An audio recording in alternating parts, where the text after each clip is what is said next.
الرحمن علم القرآن خلق الإنسان علمه البيان الشمس والقمر بحسبان والنجم والشجر يسجدان والسماء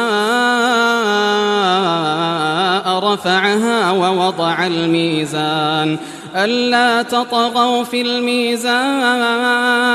وأقيموا الوزن بالقسط ولا تخسروا الميزان والأرض وضعها للأنام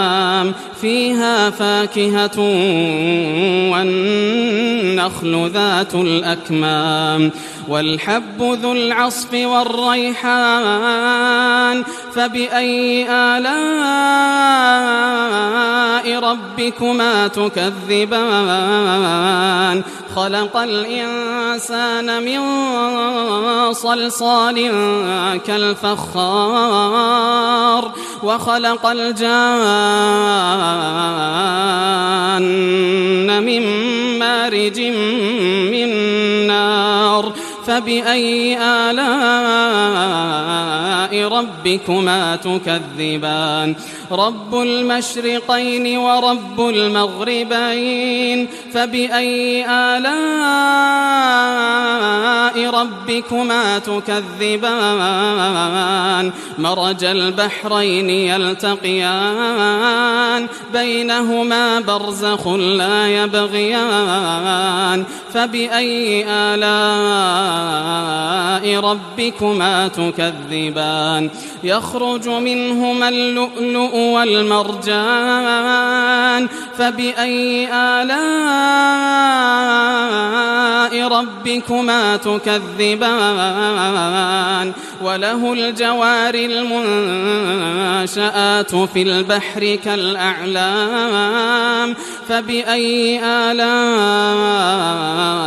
ربكما تكذبان كل من عليها فان ويبقى وجه ربك ذو الجلال والإكرام فبأي آلاء ربكما تكذبان يسأله من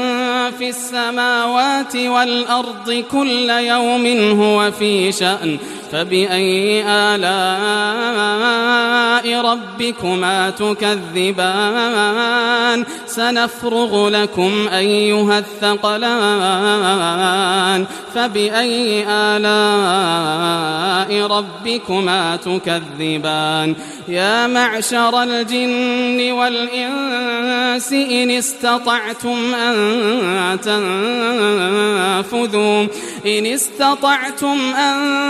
تنفذوا من أقطار السماوات والأرض فانفذوا لا تنفذون إلا بسلطان فبأي آلاء ربكما تكذبان يرسل عليكما شواظ من نار ونحاس فلا تنتصران فبأي آلاء ربكما تكذبان فإذا انشقت السماء فكانت وردة كالدهان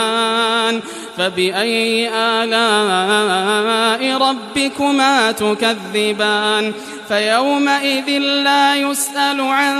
ذنبه إنس ولا جان فبأي آلاء ربكما تكذبان يعرف المجرمون بسيماهم فيؤخذ بالنواصي والأقدام فبأي آلاء ربكما تكذبان هذه جهنم التي يكذب بها المجرمون يطوفون بينها وبين حميم آن فبأي آلاء ربكما تكذبان ولمن خاف مقام ربه جنتان فبأي آلاء ربكما تكذبان ذواتا أفنان فبأي آلاء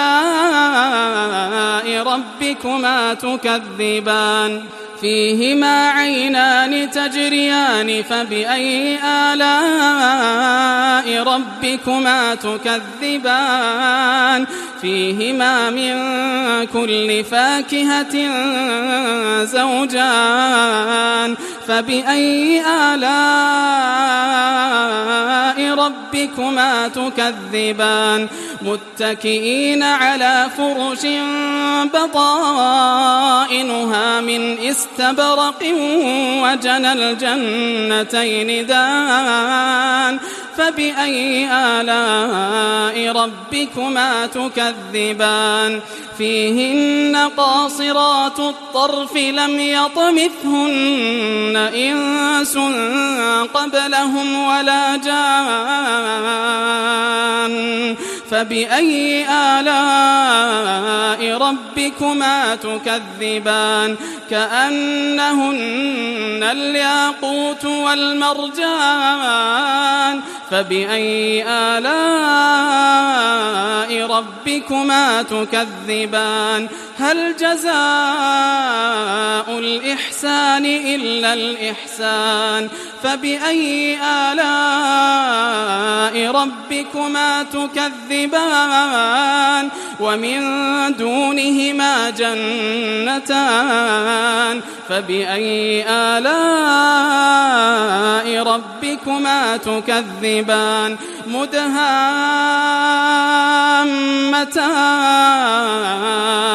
فبأي آلاء ربكما تكذبان فيهما عينان نضاختان فبأي آلاء ربكما تكذبان فيهما فاكهة ونخل ورمان فبأي آلاء ربكما تكذبان فيهن خيرات حسان فبأي آلاء ربكما تكذبان حور مقصورات في الخيام فبأي آلاء ربكما تكذبان لم يطمثهن إنس قبلهم ولا جان فبأي آلاء ربكما تكذبان متكئين على رفرف خضر وعبقري حسان فبأي آلاء ربكما تكذبان تبارك اسم ربك ذي الجلال والإكرام